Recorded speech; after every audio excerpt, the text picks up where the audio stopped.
If you weren't able to attend this year's Gartner Data and Analytics Summit in Orlando, here's a look at some of the sessions that I personally enjoyed. Lydia Clardy-Jones, a senior research director in the Data and Analytics group, talked about navigating the new AI and Gen AI global regulatory dynamics.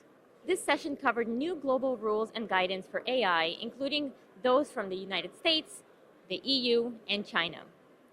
Lydia talked about finding a balance between AI innovation and reducing harm to business and society.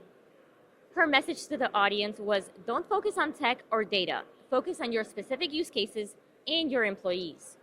She talked about the top 10 countries leading in AI research in 2024, with US, China, and UK in the top 3, and Israel and Canada following closely behind. Some of her recommendations for the United States organizations were to enhance business visibility into AI use, track the guidance that's issued by federal agencies, and mandate human oversight in guidance and policies.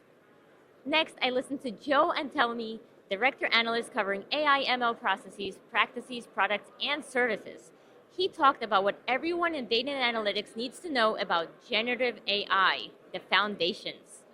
The talk began with a description of the AI toolbox and the differences between AI, machine learning, and deep learning. He discussed the various AI application areas such as content generation, autonomous systems, and conversational interaction. Joe then shared some metrics from a survey conducted on January 2024 that highlighted where we are with generative AI, showcasing that organizations are in various stages of learning, testing, and investing in this space.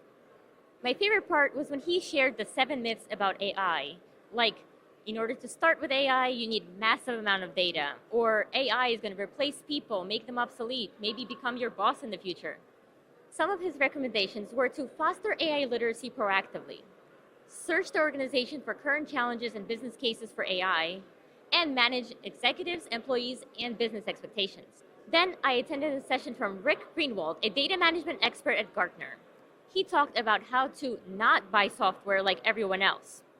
Rick shared findings from the research that Gartner conducted on the characteristics that make buyers regret software purchases. Rick started the talk with the question of, what does everybody have in common? And one factor can provide a unified view of all software purchases. Are you happy you made the purchase, or are you not happy that you made the purchase? A statistic he shared from research was that 54% of buyers regret nearly every subscription purchase that they make. He then talked about how to avoid regret when purchasing software. Take software acquisition as an opportunity to envision and plan for the future. Think about where your organization is going and what new software can do to help you on that path. Make sure you have the supporting capabilities to meet expectations and get stakeholders involved early and often. A quote that stood out to me from his talk was that success equals expectations met. Thank you for tuning in to the dedicated recap of Gartner sessions.